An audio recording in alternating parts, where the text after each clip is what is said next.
കൊല്ലം corporation Eravipuram ഡിവിഷനിൽ NDA ഘടകകക്ഷിയായ Tushar വെള്ളാപ്പള്ളിയുടെ ബി.ഡി.ജെ സ്ഥാനാർത്ഥിക്കെതിരെ ബി.ജെ.പിയുടെ rebel സ്ഥാനാർത്ഥി rebel സ്ഥാനാർത്ഥിക്ക് പോസ്റ്റർ പ്രിന്റ് ചെയ്തതും ബി.ജെ.പി. കേരളത്തിലെ എല്ലാ ജില്ലയിലും ബി.ഡി.ജെസിനെ ബി.ജെ.പി മൂലക്കിരുത്തി. റിപ്പോർട്ട് കാണാം. ഇതോടെ ഫസ്റ്റ് ന്യൂസ് പൂർണ്ണമാകുന്നു. നമസ്കാരം. എല്ലാ പ്രവർത്തനങ്ങളിലും ഉണ്ടായിരുന്ന ഒരാളാണ്. അറിയാമല്ലോ, നല്ലൊരു ഭരണം ഇനി അടുത്തത് വരണം. എൻ.ഡി.എ സർക്കാരിന് നമ്മുടെ പ്രധാനമന്ത്രി നരേന്ദ്രമോദി ചിഹ്നം മൺകലമാണ്. BJP NDA സഖ്യമാണ്. നരേന്ദ്രമോദിക്ക് വോട്ട് ചെയ്യണം.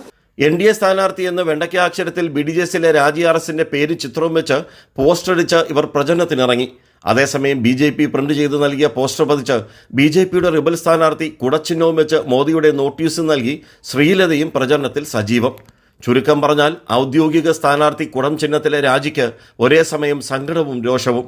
ബി.ജെ.പിയോട് യാതൊരു സ്നേഹവും ഇല്ലാത്തവരാണ് ബി.ജെ.പി റിബൽ സ്ഥാനാർത്ഥിയെന്ന് അവർ പറഞ്ഞു.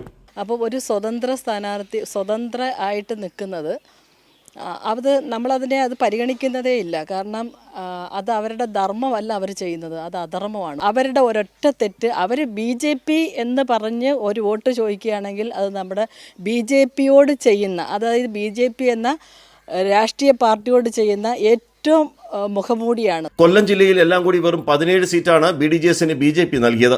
അതിൽ പലയിടത്തും ബി.ജെ.പിയുടെ അറിവും സമ്മതത്തോടെയും റിബലുകൾ ബി.ഡി.ജെസിന് പാരയായി മത്സരിക്കുന്നു. കൊല്ലം മുഖത്തല ബ്ലോക്ക് പെരുമ്പുഴ ഡിവിഷനിൽ ബി.ഡി.ജെ സ്ഥാനാർത്ഥി സന്തോഷിനെതിരെ മുൻ മെമ്പർ കൂടിയായ ബിനുകുമാർ ബി.ജെ.പി റിബലായി മത്സരിക്കുന്നു. ഇവിടെ ബി.ഡി.ജെ സ്ഥാനാർത്ഥിയുടെ ബോർഡ് പോലും രാത്രിയെടുത്ത് വയലിൽ തള്ളി. ഇതിന്റെ CCTV ദൃശ്യങ്ങളും കിട്ടി.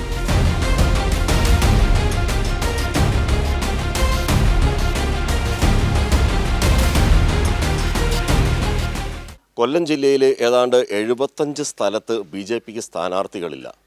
ബി.ഡി.ജെസിന് സീറ്റ് കൊടുത്തതാണെങ്കിൽ നാമമാത്രമായി സീറ്റ്. 100 സീറ്റാണ് കൊല്ലം ജില്ലയിൽ അധികമായി വർദ്ധിച്ചത്. എന്നിട്ട് കൊടുത്തത് നാമമായി സീറ്റ്. അത് കിഴക്കൻ മേഖലയിൽ പല സ്ഥലങ്ങളിലും റിബൽ സ്ഥാനാർത്ഥികളുണ്ട്.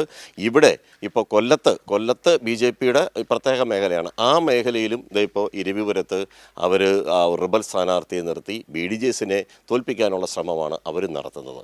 ക്യാമറമാൻ അയ്യപ്പദേവനൊപ്പം രാജ്കുമാർ.